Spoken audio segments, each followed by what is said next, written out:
Assalamualaikum warahmatullahi wabarakatuh. Marhaban ya Ramadan. Halo teman-teman semuanya, ketemu lagi dengan aku Naila yang tentunya akan menemani kalian selama 10 menit ke depan dalam podcast kesayangan kita, The Podcast.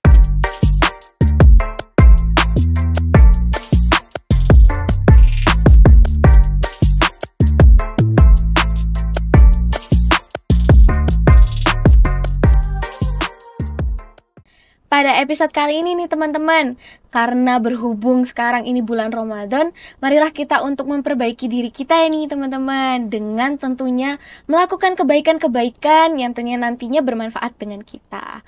Ngomongin soal hal-hal baik, kalau teman-teman pernah tahu nggak apa itu tawakal? Tapi sebelum aku menjelaskan ataupun nanti kita akan berbagi soal tawakal, kali ini saya akan berbincang bersama dengan salah satu narasumber kita, yakni ada Bapak Muhammad Khairul Anam MLI. Assalamualaikum Bapak, bagaimana kabarnya? Waalaikumsalam warahmatullahi wabarakatuh. Alhamdulillah sehat selalu. Semoga kita selalu dalam lindungan Allah Subhanahu wa taala. Amin. Baik. Seperti yang sudah saya sampaikan ke teman-teman nih Bapak, dalam konsep tawakal gitu.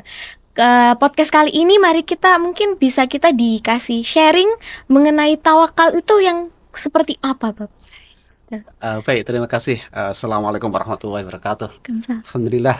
Terima kasih Mbak Naila. Oke. Iya. Tawakal tentunya kita sudah ngerti ya apa itu tawakal. Mulai dari kecil, mulai dari SD kita sudah tahu bagaimana konsep tawakal itu seperti apa. Mungkin bagaimana aplikasinya atau mungkin aplikasi atau mungkin pengalaman setiap orang mungkin bisa beda-beda ya. Ada satu cerita Mbak Naila. Jadi pas awal pertama kali saya daftar jadi dosen waktu itu CPNS tahun 2019 itu memang saya tidak ada niatan untuk menjadi dosen. Apalagi masuk ke PNS tidak ada niatan sama sekali. Cuman waktu itu ada satu kondisi di mana saya itu harus simalakama. Kenapa? Satu sisi saya itu harus melamar calon istri saya waktu itu, tapi satu sisi saya tidak punya pekerjaan. Waktu itu saya diberitahu sama calon mertua saya, coba saja untuk mendaftar CPNS. Wah, itu simalakama sekali saya. Waktu itu akhirnya gini, saya berpikir ya siapa tahu ini jalan Allah untuk memberikan saya jalan yang terbaik untuk bisa menjalankan niatan baik, karena waktu itu saya ada niatan untuk menikahi calon istri saya waktu itu. Jadi akhirnya waktu itu pas waktu saya mendaftar ada satu ucapan yang saya sampaikan kepada Allah Subhanahu wa taala seperti ini. Ya Allah, saya pasrah padamu, saya ikut apapun keputusanmu, daftar. Jadi waktu itu memang saya tipikal fighter, Mbak. Jadi kalau saya sudah komitmen ya sudah.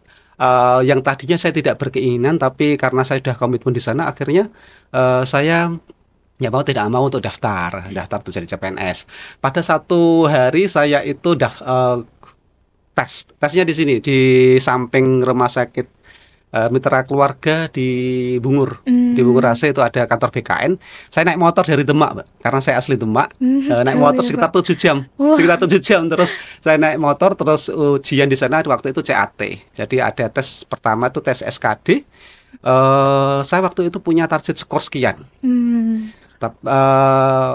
Setelah saya skor, kira-kira skor saya itu sampai gak pada target yang saya incar, kira-kira menurut Mbak Naila? Kalau karena Bapak tadi menyampaikan tipe yang fighter gitu, kalau menurut saya nyampe mungkin. Nyampe, Pak. Tapi sayangnya tidak sampai waktu itu. Jadi skor saya itu masih kurang. Saya keluar dari ruangan itu dengan lemes sekali, dengan tidak ada semangat. Tapi pada waktu itu sampai parkiran itu saya dihampiri oleh mas dari Jombang, manggil saya Kang. Ya, saya tahu ini santri nih anak ini kayak ini. Kang, skornya berapa? 382. Waktu itu tahun 2020 itu 382 termasuk yang cukup lah. Dia bilang gini, wah tinggi sekali. Waktu itu saya merasa tertampar. Benar-benar merasa tertampar. Kok saya tidak ada rasa syukurnya ya. Jadi yang saya anggap kurang itu ternyata bagi orang lain itu sudah cukup, bahkan itu menurut dia itu tinggi. Saya itu seperti, terus terang ya Mbak Naila, jadi tidak mengada-ngada ini. Saya itu seolah-olah itu seperti kambing yang diikat oleh majikannya yang tadinya mau lari dari ikatan ini terus kembali lagi. Karena waktu itu saya pertama kali bilang kan, ya Allah, saya pasrah padamu, saya ikut apapun keputusanmu. Kan di awal kan saya sudah niati itu ya. Akhirnya ya sudah harus optimis karena tadinya di awal sudah saya pasrahkan kepada Allah. Akhirnya sudah, memang kita harus menyerahkan diri karena kita sudah berikhtiar. Sekitar belajar 3 bulan waktu itu, terus berikhtiar. Terus ternyata hasilnya 382, ya sudah kita pasrah kepada Allah. Hasilnya seperti apa, pasrah. Sekitar saya lupa apakah 1 bulan kemudian, waktu itu setelah itu COVID. Tahun 2020 COVID, waktu itu ada 1 kursi yang diperebutkan, dan untuk bisa lolos ke tes berikutnya itu ada 3 orang yang diperoleh. Kan 3 orang ini. Kira-kira menurut Mbak Naila, saya nomor berapa? Nomor kedua mungkin Bapak. Oke, saya nomor 3, saya nomor terakhir. Jadi saya nomor terakhir Mbak Naila. Jadi tapi saya masih optimis waktu itu. Kenapa? Karena saya waktu itu skornya 382. Atas saya itu 383, terus atasnya lagi 387 atau 389. Saya lupa persis yang nomor 1. Waktu itu saya lihat gini, wah ini fight. Saya harus tahu itu siapa mereka. Nomor 1 itu saya lihat, wah itu lulusan terbaik dari kampus di Malang dengan IPK 4. Yang nomor 2 itu dia dapat LPDP, terus dia dapat beasiswa. Dia merupakan tutor CPNS juga dari kampus besar di Jakarta sana. Setelah itu apa? Ujian SKB mungkin 5 bulan 6 bulan kemudian, dan waktu itu diadakan di Demak, Jawa Tengah, karena instansi tidak diperbolehkan atau tidak diizinkan untuk melaksanakan tes offline. Akhirnya waktu itu saya ujian di kantor Kemenak Demak. Dan tahu tidak Pak, kantor Kemenak Demak itu punya masjid. Dan waktu itu masjid itu saya sering gunakan pas waktu saya semester 3 pas waktu S2. Saya gunakan untuk beristirahat ketika saya ngojek. Jadi semester 3 saya sempat ngojek BW WhatsApp itu. Jadi di daerah Demak sana yang saya gunakan sebagai untuk membantu perkuliahan saya. Tes di sana online waktu itu ada 3 tes. Psikotes, micro teaching, sama wawancara. Dari ketiga tes itu Mbak, wawancara yang menurut saya itu paling saya ragukan. Kenapa? Ada satu yang menurut saya paling ragu. Jadi kenapa? Waktu itu saya dikasih ayat Al-Quran. Saya tidak tahu itu ayat tentang apa. Jadi saya hanya mungkin tahu beberapa kosakata saja dari ayat itu. Dan saya diminta untuk menafsiri ayat itu. Nah ini, dan gimana ya, boleh percaya atau boleh tidak, saya seolah-olah itu ada orang yang membisiki saya tentang arti ayat itu. Ini boleh percaya boleh tidak.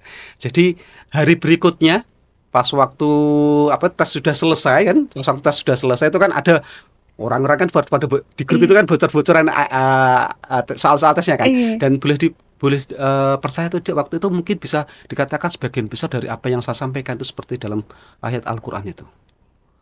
Tapi waktu itu kan saya tidak tahu jawabannya seperti apa kan. Pulang dari tes itu, saya pulang lagi naik motor mungkin sekitar 15 kilo dari rumah itu. Saya mampir di tempat bengkel kakak. Jadi kakak itu punya bengkel waktu itu, terus saya curhat lah. Intinya saya khawatir dengan hasil wawancara saya karena waktu itu juga sinyalnya putus nyambung. Saya dikasih tahu sama kakak itu seperti ini.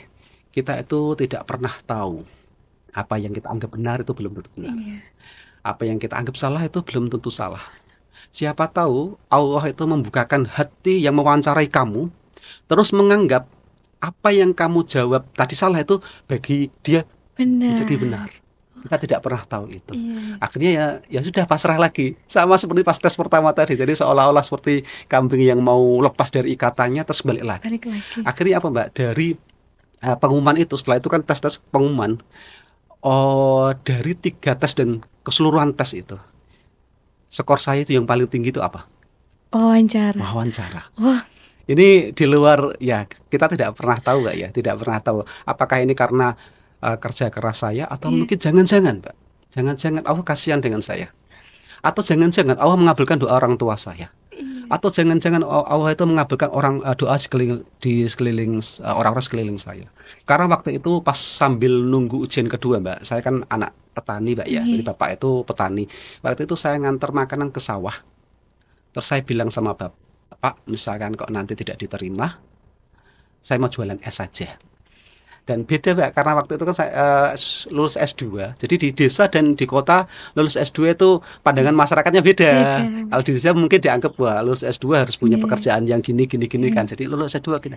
Ternyata saya baru tahu ketika saya sudah ada pengumuman itu tuh bapak ternyata nangis. Mungkin nggak tega ya, nggak tega dengan saya. Akhirnya apa pas setelah pengumuman itu dari tiga orang tadi, saya yang tadi nomor 3, alhamdulillah menjadi nomor 1. Jadi yang nomor 1 menjadi nomor 3, yang nomor 2 menjadi tetap nomor 2. Dan tahu nggak selisihnya berapa, Pak? Skornya kira-kira? 1 atau 2 gitu mungkin, Pak? 0,1. Jadi saya tidak pernah tahu ini Pak ya. Ini mungkin saya percaya ini bukan karena kerja keras saya, tapi saya percaya bahwa ini memang jalan Allah. Niatan awal pas waktu saya mau menikahi istri, ya sekarang istri saya ya. Jadi ada niat, insya Allah ketika kita punya niatan yang baik, insya Allah nanti juga Allah akan memberikan jalan yang baik. Apapun yang kita lakukan ketika kita pasrahkan kepada Allah, ketika kita niatkan baik, kita husnudzon kepada Allah, insya Allah jalan yang terbaik bagi kita itu adalah yang kita hadapi itu. Saya ada satu ini Pak, kata-kata. Kata-kata. Ini saya ingat dari dosen saya pas waktu S1. Jadi mimpi yang paling indah adalah kenyataan. Mimpi yang paling indah adalah kenyataan. Apapun kenyataan itu adalah hal yang paling manis dari hal yang terpahit. Jadi apapun dalam kenyataan kita itu harus kita hadapi semampu kita, sekuat kita. Terus setelah itu tugas kita sebagai manusia apa? Ya bertawakal. Pasrahkan kepada Allah. Serahkan apapun kita, hidup kita, jiwa kita, termasuk kita misalkan Mbak Naila itu sebagai mahasiswa ya pasrahkan, belajar rajin. Setelah itu pasrahkan bagaimana Allah memberikan jalan kita. Seperti itu Mbak. Waduh. Seperti itu teman-teman. Jadi intinya kita harus tetap berserah diri kembali lagi kepada Allah. Kita harus percaya jalan yang diberikan itu pasti yang terbaik buat kita ya Pak ya. Iya, betul sekali. Iya. Oke teman-teman, semoga sharing kita pada hari ini bisa terus menginspirasi teman-teman di rumah sana. Dan di bulan yang penuh berkah ini semoga kita juga mendapatkan keberkahan nantinya. Oke teman-teman, wassalamualaikum warahmatullahi wabarakatuh.